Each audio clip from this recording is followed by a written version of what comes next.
Hello my dear students, आज हम करते हैं एक्सरसाइज 3.11। लास्ट एक्सरसाइज है, बड़े प्यार से करेंगे, बड़े अच्छे से इसको विदाई देंगे, सारी बातें समझते समझते। एग्जाम्पल तुमने देख लिए होंगे, कॉन्सेप्ट बड़े मज़ेदार हैं सारे के सारे। ठीक है, चलो क्वेश्चन 1 करते हैं। If in a rectangle the length is increase and breadth reduced each by 2 units. मतलब कि एक रेक्टेंगल है तुम्हारे पास, तो उस रेक्टेंगल की तुम स्टार्टिंग में लेंथ लेते हो x यूनिट, सेंटीमीटर मीटर की बात नहीं चल रही है, और तुम उसकी ब्रीथ लेते हो y यूनिट, तो तुम उसका एरिया निकालोगे xy। ये पहली सिचुएशन है ना। ये तो ऑब्वियसली होने वाला होता है कि हम लेंथ लेंगे, ब्रीथ लेंगे तो ये एरिया होगा। बट वो क्या कह रहा है, लेंथ को इंक्रीज करो एंड ब्रीथ को रिड्यूस करो। तो मैं बोला भाई तू क्या कहना चाह रहा है, ये बोला कि मैं ये कहना चाह रहा हूँ कि इस पर्टिकुलर सिचुएशन में लेंथ को तो कम कर दे, कितना 2 यूनिट। तो x-2 तेरी लेंथ होगी, मतलब 4 की है तो 2 की बन जाएगी। सॉरी, इंक्रीज करना है तो ज़्यादा करना है, इंक्रीज। एंड ब्रीथ को कर दे रिड्यूस 2 से, तो तुम बोला सर लेसर y-2 कर देते हैं। अब इसका एरिया क्या होगा, तो कहेगा सर एरिया होगा x+2 एंड y-2 से मल्टीप्लाई। ठीक है, बट वो क्या कह रहा है, the area is also reduce by 28 square units. मतलब ओरिजिनल एरिया xy था, उसमें से 28 यूनिट और कम कर दे। ये तेरी इक्वेशन बन गई। तो बोला ठीक है, मैं इसको सोल्व करता हूँ। xy-2x + 2y - 4 is xy-28। xy से xy तो कट गया और 4 को उधर भेज दिया, तो -2x + 2y इज -28 + 4। तूने कहा सर इसमें से 2 भी ले जाऊँ, तो ले जा, x - y बचेगा। इधर 24 है माइनस का, और उसमें 2 का डिवाइड कर रहा है तो 12 आ जाएगा, वो भी माइनस का। 2 लेके गया था, प्लस के 12 आ जाएंगे। क्या बोला मैं, -2 लेके आया, इधर से कॉमन लिया, -2 का उधर डिवाइड करेगा, माइनस कट जाएगा, क्योंकि माइनस के 24 बनने वाले हैं, और उसमें 2 का डिवाइड करेगा तो 12 बन जाएगा। तेरी पहली इक्वेशन बनी x - y इज 12। फिर इसने कहा if how ever the length is reduce by 1 unit, length को कम कर। तो तूने कहा ठीक है, नया मैं रेक्टेंगल बनाता हूँ, इस रेक्टेंगल में लेंथ को तो करता हूँ 1 कम, ठीक है, एंड ब्रीथ को करता हूँ इंक्रीज 2 यूनिट। तो ब्रीथ को कर दिया मैंने 2 यूनिट इंक्रीज। अब जो इसका एरिया वो इंक्रीज हो गया, तो तू कहेगा सर मेरे हिसाब से इसका एरिया तो ये आना चाहिए, बट आप कह रहे हो कि ओरिजिनल से कितना कम आना चाहिए, 33 कम आना चाहिए, सॉरी ज़्यादा आना चाहिए, तो 33 प्लस कर देंगे।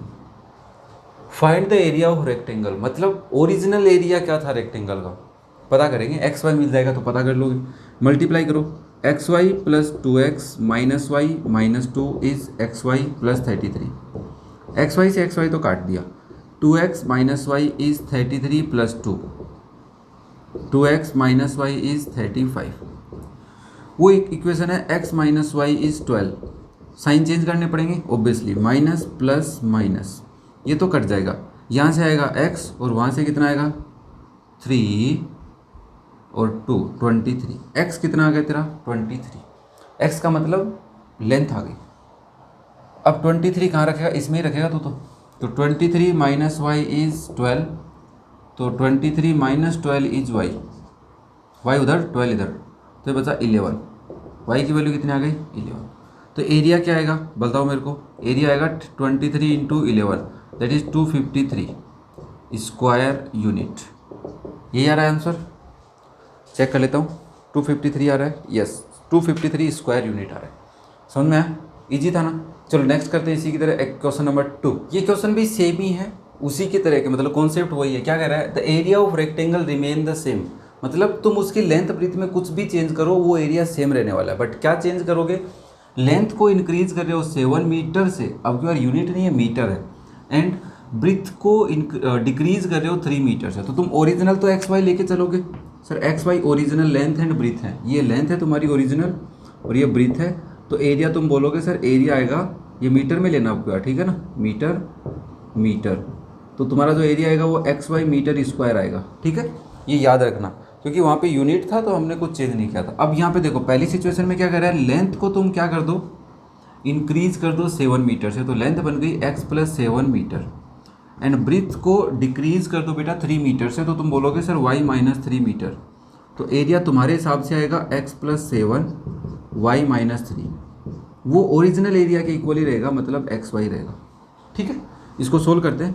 That is x y minus 3x plus 7y minus 21 is x y. इसको लिख सकता हूँ -3x plus 7y is 21। Plus का हो गया, ठीक है। सेकेंड सिचुएशन में क्या कर रहा है, द एरिया रिमेन अनअफेक्टेड, वापस से एरिया अनअफेक्टेड है, मतलब कोई उसको चेंज नहीं हो रहा। If length is decrease by 7 unit, तो तुम बोलोगे लेंथ को मैं 7 यूनिट से डिक्रीज कर दूं, मीटर में आएगी मेरे पास, एंड ब्रीथ को इंक्रीज कर दूं 5 से, तो ब्रीथ को मैं इंक्रीज कर रहा हूँ, ओरिजिनल ब्रीथ को मैं +5 कर दूंगा, इंक्रीज हो गई मीटर में। तो एरिया मेरे हिसाब से आएगा x माइनस 7 y प्लस 5, और वो क्या कह रहा है, वो सेम रहेगा ओरिजिनल की। अपने हिसाब से तो ये आने वाला था, बट वो बोल रहा है सेम रहेगा, तो हमने उसको इक्वल रख दिया, क्योंकि इक्वेशन बनानी होती है इसलिए इक्वल रखते। सोल्व करेंगे, x y plus 5x minus 7y is equal to sorry -35 is equal to x y. हम लिखेंगे 5x माइनस 7y इज 35। देखो इक्वेशन ऐसी बना के दे रहा है कि हमें कुछ ज़्यादा नहीं करना पड़े, उसको इसके नीचे ले आओ, -3x प्लस 7y इज 21। दोनों को ऐड करने पे ही कट जाएंगे, इधर से आएगा 2x, उधर से कितना आएगा रे 56, तो x की वैल्यू आ गई 23। x कितना आ गया 23। डायमेंशन पूछ रहे तो मतलब x की वैल्यू 23 आनी चाहिए, लेंथ तो ठीक है 28 आ रही है, अच्छा 28 होता है, सॉरी 28 होता है, मैंने डायरेक्ट 3 से करके वैसे कर दिया। 28 मीटर, मतलब लेंथ कितनी आ गई तेरी 28। अब 28 को कहाँ रखेगा, मल्टीप्लाई करना पड़ेगा। चल 3 से करेगा या 5 से, 5 से कर ले, 5 इंटू 28 माइनस 7y इज़ 35, तो 5 8 जा 40, 140 में से -35 करेंगे, that is equal to 7y, और ये आएगा 105 डिवाइड बाई 7 इज y। 7 1 जा 7, 7 5 जा 35, तो y की वैल्यू आ गई 15, तो y 15 आ रहेगा, चेक कर लेता हूँ, यस y 15 आ रहा है, मतलब मीटर में ब्रीथ आ गई तेरी। डायमेंशन पूछ रहा था, एरिया नहीं पूछा, अदरवाइज मल्टीप्लाई करना पड़ता। क्लियर हो रहे, चलो नेक्स्ट करते हैं क्वेश्चन नंबर 3। ये क्वेश्चन भी उसी की तरह है, मतलब जो 1 2 किए थे वैसे ही। क्या कह रहा है, in a rectangle if the length is increase by 3 meters, तो मैं डायरेक्ट लिखता हूँ, लेंथ मेरी नई बन गई है, ओरिजिनल्स की बात नहीं कर रहा मैं, नई बना रहा हूँ x प्लस 3 मीटर, ठीक है तुम कर लेना। और ब्रीथ को डिक्रीज कर रहा है, तो ब्रीथ तुम्हारी कितनी हो गई, ओरिजिनल y थी तो y में से 4 कम कर दो मीटर में, ठीक है। ये तुम्हारी नई सिचुएशन है, पहली सिचुएशन है। तो तुम क्या बोलोगे, सर हमारा एरिया तो x plus 3 into y minus 4 होगा, बट ओरिजिनल एरिया क्या होगा, ओरिजिनल एरिया में क्या इफेक्ट होगा, वो क्या कर रहा है, the area of the rectangle is reduce by 67 square metre. तुम कहोगे सर ओरिजिनल में से 67 कम कर दो, बस यही तो बात थी, मल्टीप्लाई कर देते हैं। Sir x y minus 4x plus 3y minus 12 is x y minus 67, ठीक है। अब देखो एक्स वाई से एक्स वाई कट जाएगा, यहाँ से 12 उधर भेज दो, तो माइनस के 4x प्लस के 3y इज 67 है माइनस के, और प्लस के बन जाएंगे 12, तो बनेगा 55।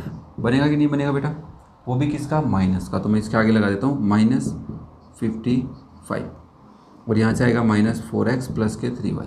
ये तो मेरी पहली सिचुएशन थी।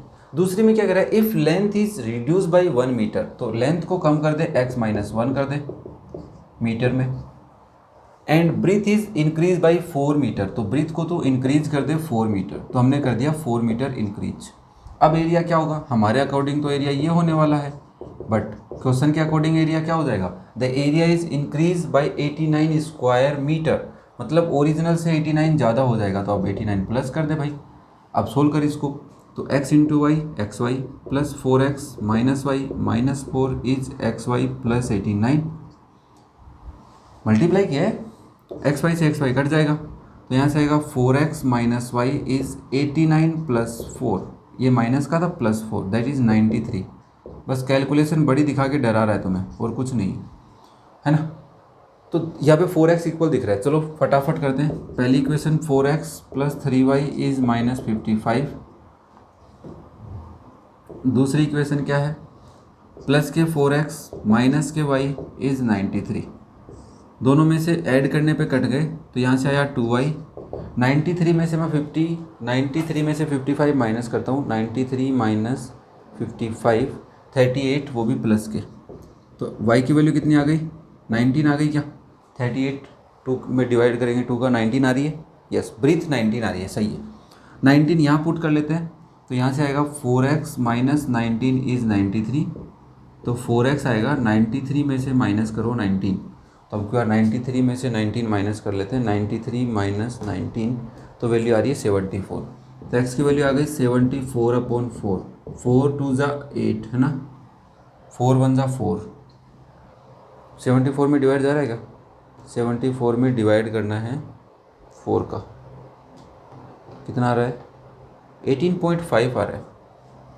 ये क्या हो गया, इक्वेशन ये ली थी 4x minus Y is 93, 4x minus 93, अच्छा अच्छा अच्छा अच्छा अच्छा अच्छा अच्छा अच्छा प्लस 19 आएगा बेटा, सॉरी फिर से कान पकड़ के सॉरी, 93 में 19 ऐड कर देंगे तो वैल्यू आ गई 112। तो 112 में 4x, x का वैल्यू निकालेंगे 112/4, 4 2 ज़ा 8, बचे 3, 8 टाइम, मैं चेक कर लेता हूँ, यही आ रहा है कि डिवाइड बाई 4, 28, ठीक है। तो लेंथ कितनी आ गई 28 मीटर सही आ रही है, और ब्रीथ आ गई 19 मीटर, ईजी हो गया। अब तो तुम्हें है ना हलवा लग रहे होंगे क्वेश्चन, है ना, लगेंगे ऑब्वियसली, क्योंकि हम जब कोई चीज़ को बार बार एक ही कॉन्सेप्ट को करते रहते हैं, उससे रिलेटेड क्वेश्चन कैसा भी बना लो, लेंथ ब्रीथ में इंक्रीमेंट डिक्रीमेंट करके ऑब्वियसली इजी लगने वाला है। चलो नेक्स्ट करते हैं क्वेश्चन नंबर 4। इस क्वेश्चन को तो एग्जाम्पल किया उसने तो इजीली कर लिया होगा, जिसने नहीं किया उसको मैं थोड़ा सा हिंट दे देता हूँ। Income of x and y are in the ratio, मतलब कि सर दोनों को रेशियो में रख के कुछ काट पीट दिया उनमें से, तो हमें एक्स वाई की इनकम का रेशियो गिवन है ना, तो तुम कहोगे income ratio of x y, language तुम अच्छे से तुम्हारे हिसाब से लिखना, दैट इज़ 8:7।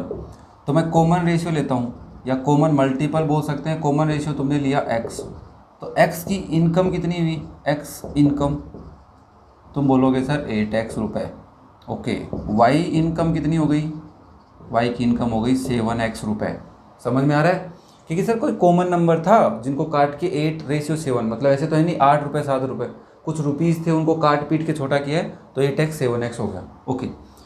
फिर वो क्या कह रहा है, there expenditure, ratio of expenditures, ratio of expenditures कितना गिवन है 19:16।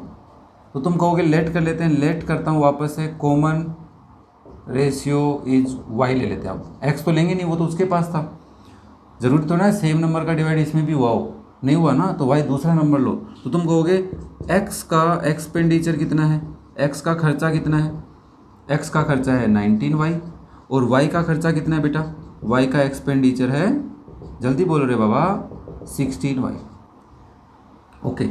Each saves, okay, x and y each saves, x y each save कितने रुपए बचा रहे हैं दोनों, 1250। अब तुम्हें इस सिचुएशन में से इक्वेशन बनानी है। मुझे एक बात बताओ, कोई आदमी कितने रुपए कमाता है, उसमें से जितने उड़ाता है, खर्च कर देता है, तो दोनों को अगर सब्ट्रैक्ट कर लूँ, एक्सपेंडिचर को, खर्चे को सेव इनकम में से माइनस कर दो, तो सेविंग आएगी कि नहीं आएगी, कितने रुपए बच गए उसके पास। तो मैं पहले एक्स की बात करता हूँ, तो एक्स की बात करूँगा तो मैं कहूँगा 8x कमाता है और 19y उड़ाता है, और बचते कितने हैं, 1250 बचते। सही है कि गलत, मेरे को बता देना, ठीक है। फिर y के लिए मैं अगर लिखूँ इक्वेशन, 7x कमाता है और 16y उड़ाता है, तो बचते हैं 1250। कैसे सोल्व करें, क्रॉस मल्टीप्लाई से नहीं, है ना, क्रॉस मल्टीप्लाई से रहने दो यारो, वैसे ही करोगे पक्का कर लेना, ठीक है। मैं एक बार फटाफट, थोड़ी कैलकुलेशन बड़ी हो जाएगी बट मैं कैसी है तो मैं वैसे ही कर लेता हूँ। इसको करता हूँ 7 से मल्टीप्लाई, इसको करता हूँ 8 से, तो 8 7 ज़ा 56x माइनस 19 7 ज़ा कितना होगा 133, तो 133y is equal to 1250 into 7, 8750, okay. 56x minus 68 ज़ा 16 इंटू 8 128, y इज 1250 इंटू 8 10,000। दोनों को क्या करूँगा सब्ट्रैक्ट, माइनस प्लस माइनस, ये तो कट जाएंगे सर। 133 में से 5 बचेंगे, माइनस के 5y। अभी तुम कह रहे थे सर अच्छा ये भी कैलकुलेटर से करोगे, अब ये 20 प्लस के थे, ये माइनस के, तो बड़ा आया माइनस का। अब मैं करता हूँ 10,000 में से माइनस 8,750, तो वैल्यू आती है 1250। तो y की वैल्यू कितनी आएगी? y की वैल्यू आएगी 1250 में डिवाइड कर दो सर, ये माइनस की आएगी ना, माइनस कट जाएगा, तो डिवाइड कर दो 5 का, तो 250। y की इनकम कितनी? 250? नहीं, 250 को 7 से, मैं वही सोच रहा था अगर 250 रुपये कमा रहा है तो बचा कैसे रहा है, बट 7x है इनकम, तो इनकम बाद में निकालेंगे। अब y की वैल्यू यहाँ पे पुट कर दो, थोड़ा इजी रहेगा कैलकुलेशन, रहेगा 8x माइनस 19 इंटू 250, ठीक है, इज इक्वल टू 1250। अब हमें क्या करना है सर, 19 इंटू 250 करो, 19 इंटू 250 कर दो, वैल्यू आ रही है 4750। तो इसको मैं ऐसे लिख दूँ बेटा, 8x is equal to 1250 plus 4750, सही रहेगा कि नहीं रहेगा? अब 4750 में प्लस कर देते हैं 1250, तो इसको मैं जब प्लस करता हूँ 6000 आता है, तो 8x is equal to 6000। x की वैल्यू कितनी आएगी? 6000 में डिवाइड कर दो 8 का 750, तो x की वैल्यू 750 आ गई। अब मुझे इनकम चाहिए, तो y चाहिए कि x चाहिए? सर इनकम में x लिया था हमने कॉमन फैक्टर, तो x की वैल्यू निकालने के लिए, x की इनकम निकालने के लिए 8 इंटू कितना करना पड़ेगा? 750, तो ऑब्वियसली वो कितना आएगा? 6000 आएगा, क्योंकि अभी डिवाइड ही किया था 8 का। और y की वैल्यू निकालने के लिए क्या करना पड़ेगा? 7 को मल्टीप्लाई 750 से करना पड़ेगा, तो मैं ये फटाफट कर लेता हूँ। तो ये वैल्यू आ गई 5250। तो ये रुपए और ये रुपए हैं इनकम के। अगर वो तुमसे एक्सपेंडिचर पूछता तो तुम y लेते, y को 19 से मल्टीप्लाई करते और y को ही 16 से, तब तुम्हारा एक्सपेंडिचर आता, खर्चा आता, ठीक है। तो ये स्टार्टिंग में ना y वाला कन्फ्यूजन था, तो वो क्लियर हो गया तुम्हारे को, समझ में आया? चलो नेक्स्ट करते हैं क्वेश्चन नंबर 5। इस क्वेश्चन में क्या कर रहा है कि a और b के पास कुछ पैसा है, अब तुम्हें नहीं पता कितना है, तो तुमने कहा कि सर a के पास तो x रुपए है और b के पास मैं ले लेता हूँ y रुपए, कर सकते हो इतना कम? Okay. If a gives 30 rupees to b, a 30 रुपये b को दे, तो तुम पहली सिचुएशन में कहोगे सर a दे रहा है क्या, तो a से तो कम हो गए 30 रुपये और b के पास 30 रुपये ज़्यादा हो गए, ये बात होगी क्या? नहीं होगी, ठीक है। बट इन दोनों में क्या रिलेशन आएगा, वो क्या कर रहा है? Then b will have twice the money left with a, कि b के पास जो पैसे हैं वो a के पास जितने बचे हैं उससे ट्वाइस है, तो इसका ट्वाइस इसके इक्वल, ठीक है, कि भाई इसके पास जो पैसे हैं वो ज़्यादा हैं इससे, कितना ज़्यादा? इसका ट्वाइस करोगे उतना है इसके पास, ठीक है। इसको सोल्व करो, 2x minus 60 is y plus 30, तो इसको ऐसे लिख दो, 2x minus Y is 60 plus 30 बेटा, माइनस 60 प्लस 60, तो 2x माइनस वाई इज़ 90, ठीक है यहाँ तक। चलो सेकेंड सिचुएशन में क्या कर रहा है?